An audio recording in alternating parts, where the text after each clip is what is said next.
Iki lur, gilingan jagung iki diproduksi tahun 1991. Lah iki 3 tahun kepungkur iki tak renovasi itu lho.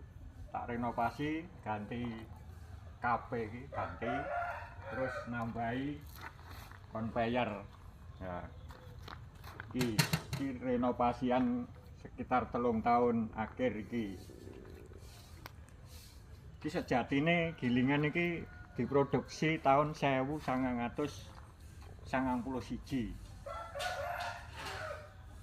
Sampai sprene. Lah aku mlaku gilingan jagung ki tahun 2000 aku wis spray. Lah terus 3 tahun terakhir iki aku mlaku meneh.